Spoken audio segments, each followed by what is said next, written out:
When everyone was running back of fame, money and success, Habib al-Jifri afforded humanity and showed how humanity can change you and the world. But why do you think humanity is very important? Well, you will get to know as you hear the journey of his life. Okay, let's begin. The first thing people notice about Habib Ali al-Jifri is his smile, which is broad, welcoming and honest. But the most blessed and shocking thing is that he was born in a noble family lineage extended to an unbroken chain of Prophet Muhammad sallallahu alaihi wasallam. From his early childhood itself, he began taking knowledge from his first teacher, who is none other than his mother's great aunt. She had immense influence on him to take the direction of knowledge and spirituality. During communist rule, south of Yemen got exiled.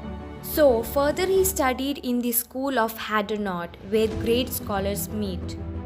At the age of 10, with the guide of Habib Abdul Qadir, he studied the authentic hadith, complications of Bukhari and religious science of Imam Ghazali.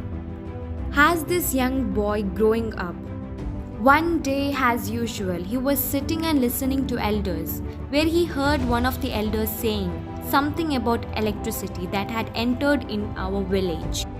They were criticizing electricity as a bad innovation. He started to wonder, how can they say such things? Couldn't they see the progress that would bring? With this doubtful mind, he approached his teacher and asked why some of the elders were against the electricity when it is very good and positive. Teacher replied something very important, but he was unable to understand at that time. Teacher said, they are not upset with the thing in of itself, but what troubles them is what it might be used for and how they are using it now. Slowly as he grown up, he realized that there is an immense amount of wisdom in what our elders says, which is ignored by many of them. Often people are not using things in the way it should be used. He thought deeply and noticed so many people in their school are in fact thinking nothing other than how can I get job, and this becomes the purpose of their studies, which leads to exploitation for personal benefit and worldly desires.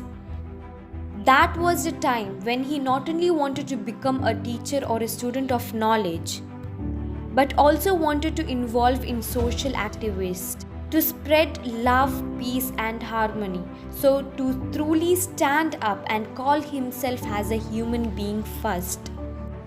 After this, no matter if it is program or a conference, he would rush intending to help or awake people about humanity.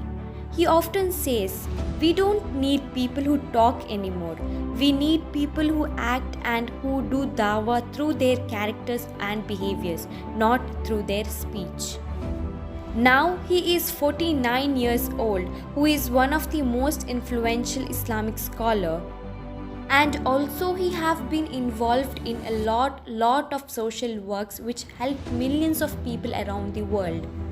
When you are able to love someone unconditionally, without reason, you can begin to understand God's unconditional love to you.